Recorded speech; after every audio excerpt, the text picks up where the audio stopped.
Quand Bruno Fabiou apporte sa voiture chez ce garagiste, c'est comme s'il allait voir des amis, avec des croissants et sans crainte de la facture salée. Un petit réconfort. Pas venu les mêmes vides. Ben non. Qu'est-ce qui t'amène ce matin? C'était pour la vidange, oui. la vidange. Il y a un petit moment que je ne l'ai pas faite, donc elle en aurait besoin, je pense. On n'a pas l'impression d'arriver dans un garage ordinaire, quoi, où on est reçu sans savoir exactement ce qui va nous arriver à la fin, notamment au niveau de la facture. Et pour cause, des réparations 2 à 4 fois moins chères que dans un atelier traditionnel. Garage pour tous est une association à but non lucratif. Pas question de faire des profits.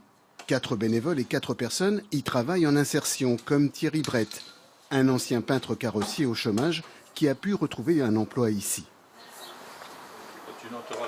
Voilà, ça me met une bonne remise à niveau et puis une remise en confiance et puis je peux repartir sur une bonne base. Quant aux clients, pour pouvoir profiter des prix raisonnables, ils doivent payer une cotisation, 50 € par an, 25 € pour les chômeurs. Les adhérents plébiscitent ce garage. Je ne me fais pas prendre pour une andouille.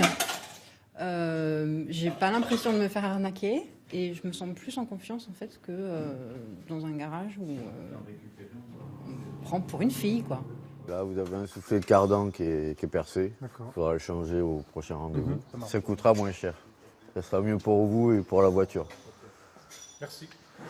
Asseyez-vous. Vidange, joint, filtre à air et contrôle des points de sécurité, la facture de Bruno Fabiou n'a rien d'une douloureuse. Cela vous fait 39,75 €. Moins de 40 € contre 80 € dans un garage classique. Au revoir Chantal. Ici, on s'appelle par son prénom et on revient. Depuis la création du garage en octobre 2011, l'association compte 2000 adhérents. En France, la part consacrée à l'entretien de la voiture représente 11% du budget des ménages. Et les dépenses commencent avant même d'avoir acheté son véhicule. Car il faut passer le permis de conduire. Alors, pour alléger la note, Alors, je te laisse t'installer. il existe des cours de conduite gratuits. 1 heure de cours ce jour-là pour Merlin Chemel. Quand je te dis de lâcher le volant, tu lâches le volant, mais tu gardes les pédales. À ses côtés, une future monitrice d'auto-école. Elle est en formation et s'entraîne avec de vrais élèves, sous l'œil avisé d'une formatrice installée à l'arrière de la voiture. C'est bon, Lubna? Oui, c'est bon. Ok. C'est gratuit, donc ça nous permet de pas... Tu vas prendre à gauche.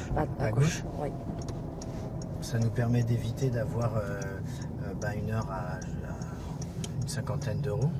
Gratuit pour l'élève et formateur pour l'apprentie monitrice. Il est là pour apprendre, c'est sa vraie vie. Donc on est vraiment en situation réelle. Voilà. Une seule obligation pour bénéficier de ces cours gratuits, avoir déjà conduit 20 heures dans une auto-école.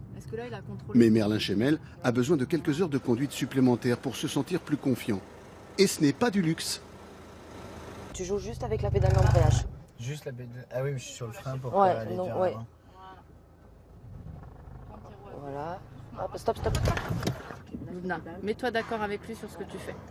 Dis-lui, voilà. Ouais. Je passe mon permis demain, donc pour moi c'est un peu comme un examen blanc là pour moi, d'avoir un regard nouveau sur ma conduite et sur mes erreurs. Cette formule séduit beaucoup de jeunes conducteurs. Chaque année, une cinquantaine d'élèves profitent de ces cours dispensés par des apprentis moniteurs. Merci Merlin.